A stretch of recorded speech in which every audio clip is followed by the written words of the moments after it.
On acclame pour Jésus, que Dieu soit loué.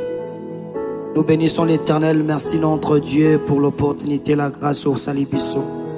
Je dis un grand merci à l'homme de Dieu, adorateur, exaucé, d'être là parmi nous, on a fait ton culte. Je veux que nous puissions adorer notre Dieu. Danzembo Izoloba. Naye bi Yesu, ozali ndezambe. Oko kanisolo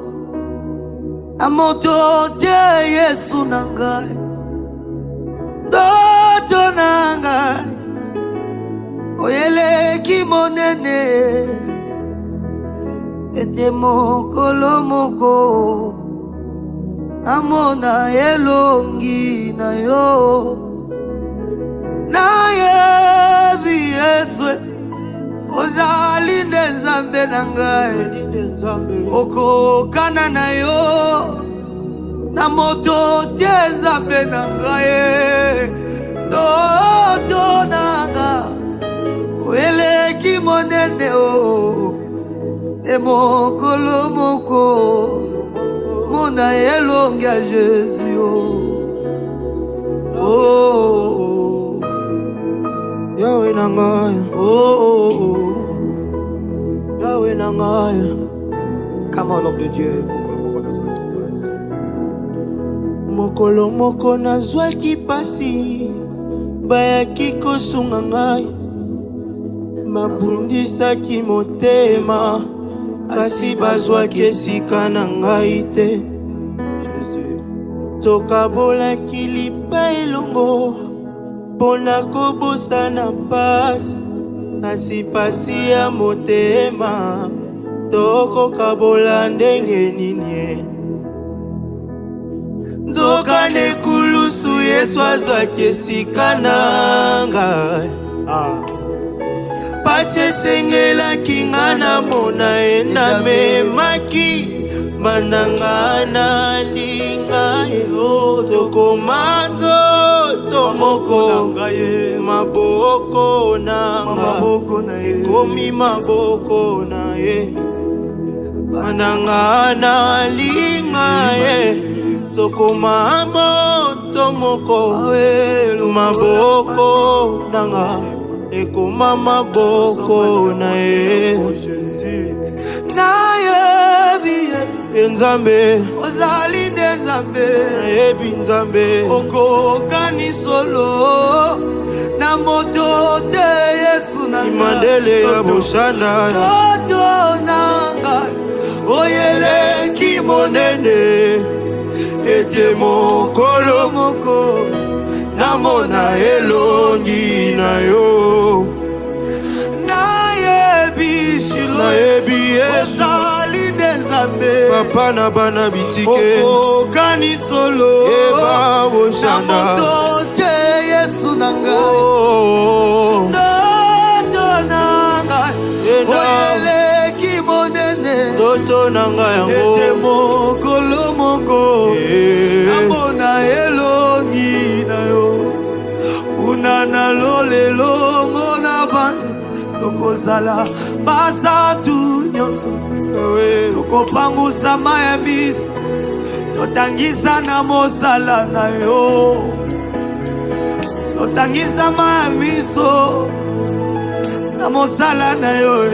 nzoli na ngai ya pamba te maya miso nzamba bajenu na ngai mosala na yo eba boza ata na molili naza na posa mwinda te o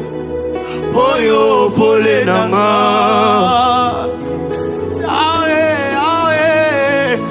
ata bolumbu ya kolatisanga nkolo elamba na yo ya kembo simanga loboko simbanga anaika mpiko kino nga nalata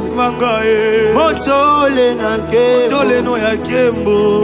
simbanga makasi anaika mpiko kino nga nalata motole na nkembo simanga makasi yawe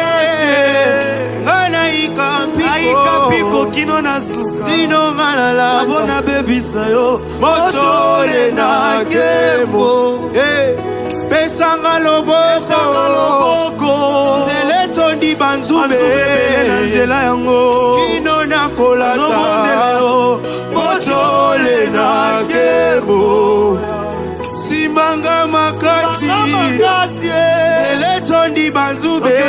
na kokatana na nzela kino nga na lata motole na nkembo kuna na lola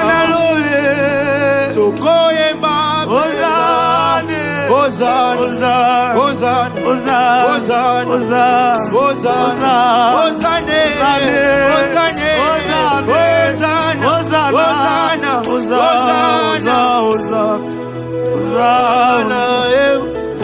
Ozane Mama pasha monte il dit ceci Jésus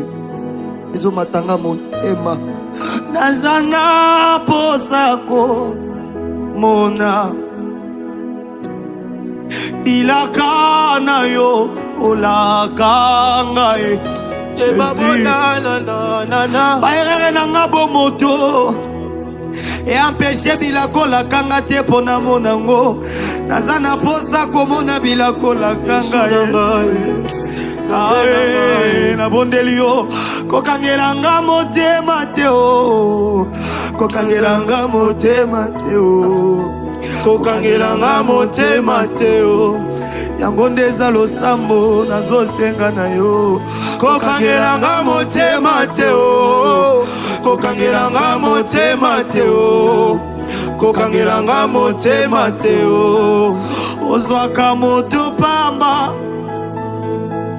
otomboli na miso banguna na ye kopesanga mokongo te o kokangelanga motema te o kokangelanga motema te o kokangelanga motema solo yawe kokangelanga motema te o kokangelanga motema te o kokangelanga motema te o kokangelanga motema te o atana tangwa pasi bambonge to minyoko namona nanu te obwaka moyenge bene eza bitide na yo ata baye basungaka ngai oyo bakangelinga mitema elikya na ngai oyo nabungisa te ata nalalaka na salon babenganga salomo elikya epa na yesu nabungisa te ata na tangwa pasi tangwa kolela bambonge to minyoko namona nanu te obwaka moyenge bene ata fami ebwakisi ngai balobi naleki mabe namona nanu te obwaka moyenge bene ata libote esundola ngai balobi naza mabe namona nanu te obwaka moyenge bene simanga loboko ngana ikampiko kino ngana lata motole na nkembo simanga loboko soki otiki ngai nakotikala na nzela kobanga yo bolenge pasi yo nabubo nabebisa yo na baitera mokili bato babebisi bonzambe mpo na mboka basala nzambe babebisi bonzambe babebisa yo mpo na bendele brosandala basendele brosanda baba yendele brosata yenda basendele brosata imandele motema te zande na ngai motema te o kokangelanga motema te o sobondela yo nzambe na ngai kokangelanga motema te o, kokangelanga motema te o, kokangelanga motema te o. Yahweh, ozali bolingo ya solo, bolingo ya solo Yesu, olamu boyo eumela seko ayombeleka kwaka makala. Yahweh, ndima bisolo ndenge tozali kabola Jésus. Yahweh, yozali bolingo ya solo, bolamu bwayo eumela seko. Yahweh, ondima bisolo lenge tozali tokabola busantu bwayo. Est-ce qu'on peut acclamer pour Jésus? On acclame pour le roi des rois. Est-ce qu'on peut bien acclamer pour Jésus? Que le Seigneur vous bénisse. N'hésitez pas à s'abonner. Que Dieu vous bénisse.